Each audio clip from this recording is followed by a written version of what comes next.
Bonjour, cours sur la variance et l'écart type. Donc nous avons ici deux nouveaux paramètres de dispersion, donc, qui vont être plus précis que l'étendue et l'écart interquartile. On regarde tout ça avec un petit exemple. On a une série des âges de 6 personnes, voilà, 39, 33, 72, 42, 19 et 35, ce qui donne une moyenne des âges de 40 ans. Et donc on va essayer d'apprécier la dispersion de cette série. Donc une première idée, c'est de calculer les écarts à la moyenne. Donc je prends chaque valeur et je lui soustrais la moyenne 40. Voilà, donc on a un premier exemple ici avec 19 moins 40, ça fait moins 21. L'écart à la moyenne de moins 21, 33 moins 40, moins 7, 35 moins 40, moins 5, etc., etc., jusqu'à 32. Je fais la moyenne de ces écarts à la moyenne. Donc en fait, je vais prendre tous les écarts à la moyenne. Moins 21, je vais lui additionner moins 7, je lui additionne moins 5, je lui additionne moins 1, je lui additionne 2, je lui additionne 32. Et je divise tout ça par le nombre de valeurs prises par le caractère. Il y en a 6. Voilà, donc je somme ici, j'en ai 34 en positif, et en négatif, j'ai moins 28, 33, 34 aussi. Donc on a une moyenne des écarts à la moyenne qui fait 0. Donc ici, on voit que c'est pas très intéressant d'utiliser cette dispersion-là, parce qu'en fait, les écarts négatifs se compensent avec les écarts positifs. Donc on va essayer de prendre en compte tous les écarts, et donc on va prendre les carrés des écarts à la moyenne. Donc ici on remarque les écarts négatifs sont compensés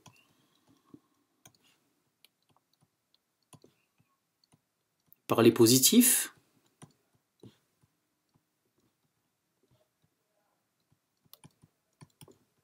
Et donc on n'évalue pas, en faisant la moyenne des écarts à la moyenne, on n'évalue pas la dispersion des valeurs prises par le paramètre.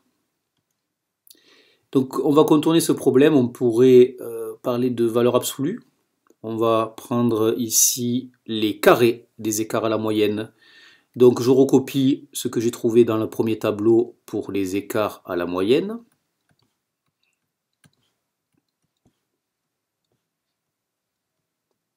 Et maintenant je vais prendre les carrés de ces écarts à la moyenne. Donc le carré de 21 441, le carré de 32 1024, je vais faire la moyenne de ces 6 valeurs que j'ai dans la deuxième colonne, des carrés des écarts à la moyenne. On fait la moyenne des carrés des écarts à la moyenne. Donc je prends chacune des valeurs, je les somme et je divise par le nombre de valeurs. Il y a 6 valeurs. Je calcule ça à la machine et j'ai trouvé 257,3. Donc ici, vous avez des années au carré. Donc on n'est pas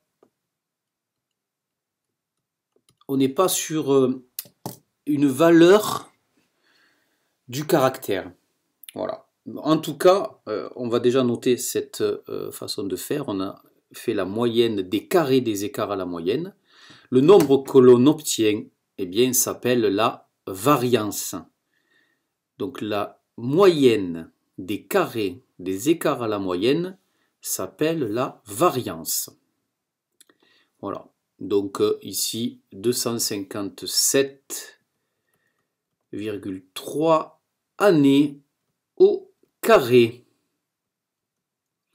Donc je vais faire la racine carrée de cette valeur et je vais obtenir bien, une racine carrée de la variance, donc qui s'appelle l'écart type. La racine carrée de la variance s'appelle l'écart type, donc vous écrivez racine carrée de V, c'est à peu près égal à la racine carrée de 257,3, ce qui me donne à peu près 16,3 0,04. On a fait des racines carrées d'années au carré, donc on a ici des années. Ce qu'on va utiliser le plus souvent, c'est quand même l'écart type, la variance étant seulement un calcul intermédiaire. Voilà, donc l'écart type, c'est la racine carrée de la moyenne des carrés des écarts à la moyenne.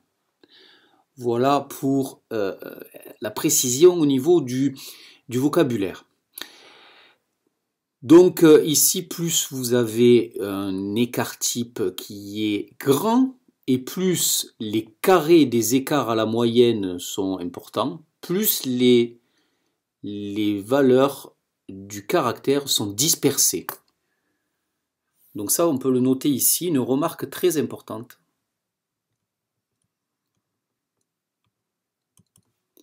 Plus l'écart type est grand,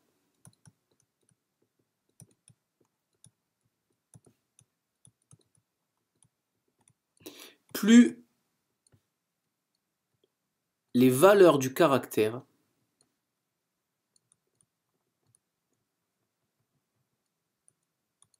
sont dispersées.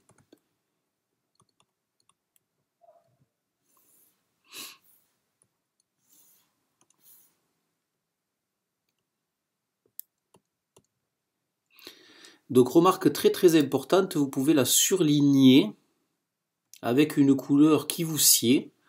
Je choisis ici le vert.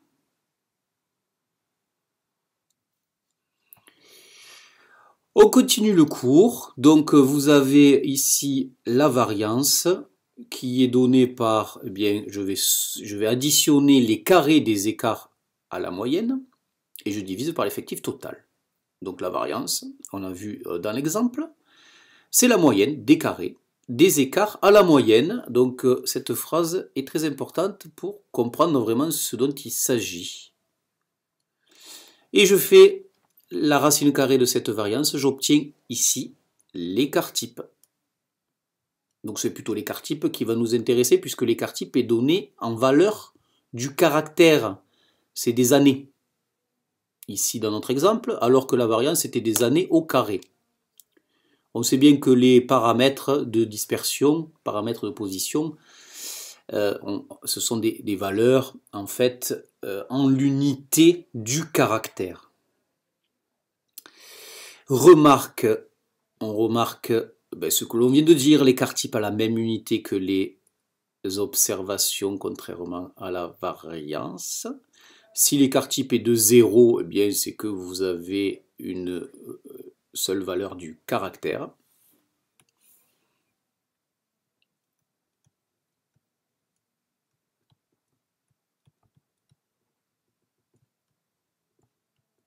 La moyenne des carrés des écarts à la moyenne fait 0.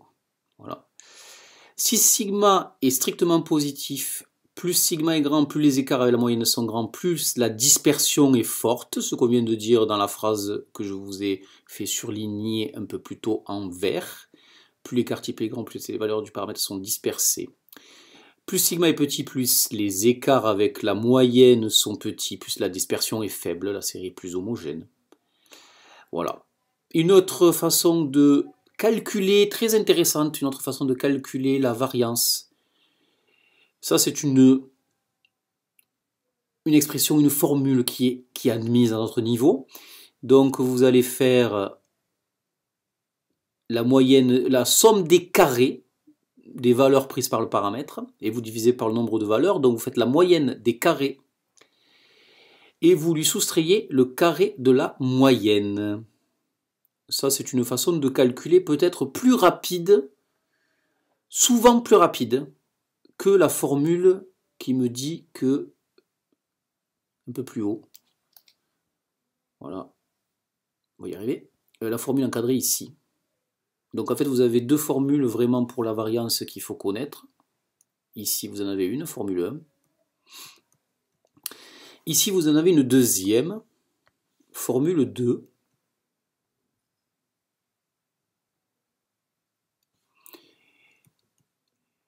Et grâce à ces deux formules, vous trouvez la variance. Ensuite, vous prenez la racine carrée du nombre obtenu.